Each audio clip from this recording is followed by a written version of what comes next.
Je marchais dans la rue quand soudain un criminel m'a lancé une grenade. Je voulais la renvoyer au bon moment, mais finalement je me suis fait exploser. Le lendemain, je me suis retrouvé vivant à nouveau. Chaque fois que je mourais, je me réveillais le matin suivant. D'abord, je disais bonjour à mon petit poisson rouge, je remettais les mêmes vêtements, puis j'allais au café commander une tasse de café. Ensuite, je me rendais à la banque pour servir 2 clients habituels.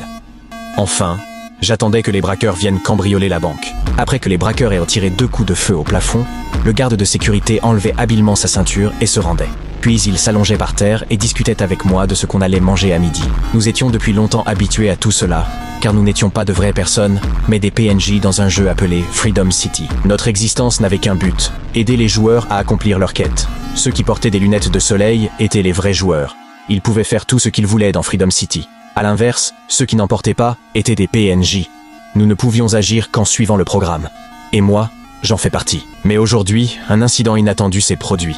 J'ai vu une belle femme dans la rue, et je suis tombé amoureux d'elle au premier regard.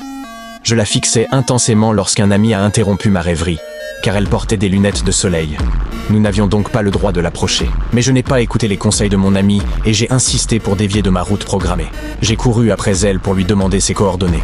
Résultat, heureusement, je n'étais qu'un PNJ, et j'ai été ressuscité comme d'habitude le lendemain. Cependant, lorsque je suis retourné au café, j'ai soudain eu l'impression d'avoir mes propres pensées. J'ai insisté pour essayer une tasse de café sans sucre. Cela a complètement déconcerté la serveuse, car cette option n'existait pas dans son programme. J'ai regardé autour de moi, et j'ai vu le policier et les clients me fixer avec stupeur. Même le char dehors pointait son canon sur moi. Plaisantais. C'était pour sensibiliser sur le coup. Oh, vous croyez que je pourrais me priver de votre magnifique talent de barista? Finalement, tout le monde retrouva son comportement habituel. Quand je suis arrivé à la banque, les braqueurs sont arrivés à l'heure pour la cambrioler. Je me suis allongé au sol avec agilité, mais en levant les yeux, j'ai revu la femme d'hier. Mon ami a tout de suite senti que quelque chose clochait. Il m'a dit « Elle est bizarre, elle porte des lunettes de soleil. Vous deux, vous ne finirez jamais ensemble. » Ces mots ont éveillé quelque chose en moi. Je me suis dit que moi aussi, je devrais porter une paire de lunettes de soleil. Alors, je me suis approché lentement des braqueurs et j'ai demandé à lui emprunter ses lunettes. Mais ce qui m'attendait, c'était une violente raclée.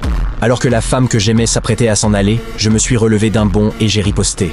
Pendant la bagarre avec le braqueur, j'ai accidentellement tiré avec mon arme et je l'ai tué. Mais je n'en avais rien à faire. J'ai saisi les lunettes de soleil et j'ai couru hors de la banque. Puis, je les ai mises. Et la scène qui s'est dévoilée devant moi m'a laissé sans voix.